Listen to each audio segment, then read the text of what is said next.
सतरे जिते डालमा अच्छी ना मोर सबुठ अत्यधिक पसंद डालमा अच्छी हबिष डालमा। मु प्रत्येक वर्ष कार्तिक मास को अनेक बसते केमी कार्तिक मास आसो मु हबिष डालमा टे बन खाइबी। आज आम बनवा super tasty super healthy Kartik मास स्पेशल हबिष डालमा जहाँकि बनवा जी सहज खाइबा को बहुत स्वादिया। नमस्कार ओडिया बहु रोषे को आपण मानक बहुत बहुत स्वागत। हबिष डालमा ये सब पनीपरिया दरकार आपण आड़े केउ सब पनीपरिया पक्का जाए हबिष डालमा निहाती कमेंट लिखिए। आम घरे तो यह सब जिन पड़ी रेडी होता है।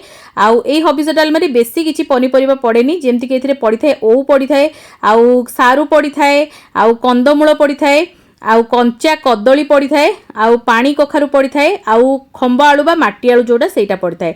आउ बेसी किसी पनीपरिया न पड़ले डालमाटी ना बहुत स्वादिष्ट बनी थाए बहुत ही स्वास्थ्यकर बनी थाए।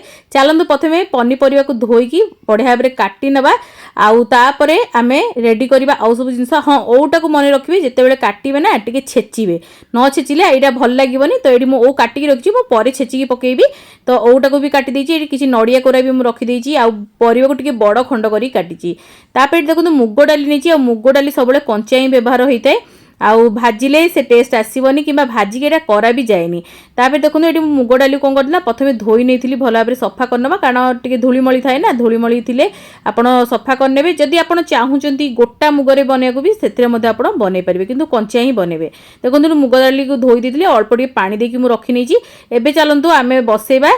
तो ये गोटे बड़ पैन नहीं जाइए से आवश्यक अनुसार पानी दे दीजिए मुझे बनइबी आपड़ जी बनइबे से हिसाब से पानी देदेवे।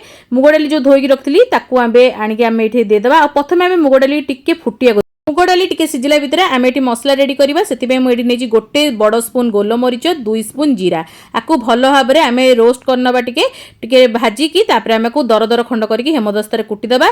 साधारणतः आमर लंकार व्यवहार करा जाएनी हबिष डालमा तेणुक मु लंका व्यवहार करनी एक्चुअल एमती ही बना जाए हबिष डालमा आउ एई द्वारा ही बहुत बढ़िया बास्ना आसी था अन्य कौन मसला ए पड़े ना। आउ आगर भी मो चैनल में हबिष डालमा रेसिपी शेयर करछि मु लंका पकेकी शेयर करछि केमती आपण छुंक देबे सेटा भी मु शेयर करथली से वीडियो रे निहाती डिस्क्रिप्शन चेक करिवे सेइरो रेसिपी मध्ये देई देबी। तो आपण सेटा मध्ये देखि करि परिबे। जो मान घरे कई कार्तिक व्रत करूना खाली हबिष डालमा खाइया को चाहउछन्ती ताले आपण सेई रेसिपी ट्राई कर परिबे। जो माने कार्तिक व्रत करूछन्ती से माने एई रेसिपी निहाती भाबे ट्राई करिवे। तो एठी देखंतु जो फेण उठी जायतिला ऊपर को डाली रो मु ताकू काढी दउची कारण एटा न काढले ना यूरिक एसिड बढ़ी जिवो तेणु करी सब डाली रो फेणटा काढिबे। तापर एठी देखंतु भलो भाबरे जो पनीपरिया धोईकी सब रखिथिली ताकू आमे एठी ऐड करनबा आउ तापर आमे एठी केवल स्वाद अनुसार लुण को देदेबा। एथिरे हळदीर व्यवहार होबनी केवल लुण ही दे दियंतु आ लुण दे देकी दीटा तेजपत्र देदेबा बहुत बढ़िया बास्ना आसीबो। भल भाबे सब जिंस को मिक्स करनबा तापर अधा घोड़ीकी आमे रखिनबा जेमति कि सब जिंस भल भाबे सिझि जिवो। आ आकु सिझिबा पई आपनको 15 रु 20 मिनिट समय लागिवो मीडियम फ्लेम रे। 15-20 मिनिट पर म आपण मानू देखुची देखुनु केते बढ़िया भाबे सिझि आसलानी सब जिंस। आ एठी हमर टिके पानी अछि देखुथिबे बेसी हमर गाढ़ा हैनी एई पानी अल्प टिके थिबो सेही समय रे ही आपण ओटा को ऐड करिवे जेमति कि ओ हमर भल भाबे सिझि जिवो।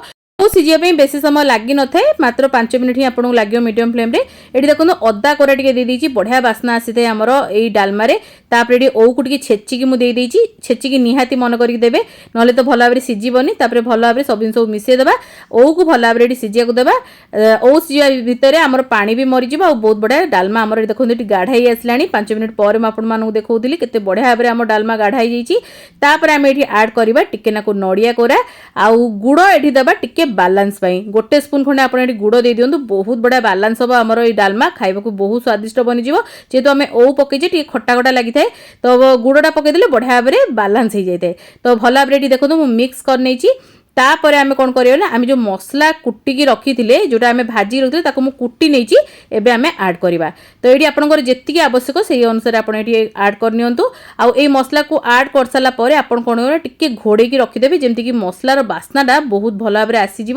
तो ये आप सागे सागे घी पकई पारे कि घीटा टिके पछरे देवी मुझे प्रथम मिसई दूसरी घोड़ेकी प्रथम आप 2 मिनिट आपको भल भाव में फुटे नियंतु लो फ्लेम रे।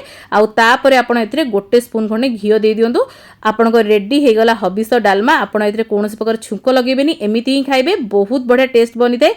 जदि आपण चाहिए आपन को पसंद ताले लंका और जीरार टिके नाकु छुंक आपण एथिरे देई परिबे। जो माने कार्तिक व्रत करंदी से माने दियंतिनी एम्ति ही बनै खाइ थांदी।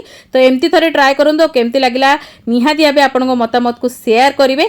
जदि नुआ अछंदी चैनल ले सब्सक्राइब करिया को जम्मा ही भूलिबेनी, लाइक शेयर करिवे वीडियो को। आ जदि फेसबुक पेज रे देखुचंदी वीडियो को लाइक करिवे, शेयर करिवे, पेज को फॉलो करिया को जम्मा भूलिबेनी। आपण को मतामत को कमेंट माध्यम रे जणाइबे। हमर इंस्टाग्राम पेज को निहाती भाबे फॉलो करनेबे। सेठी मध्ये आपण मानो पे बहुत ही बढ़िया बढ़िया जिंस पोस्ट करते।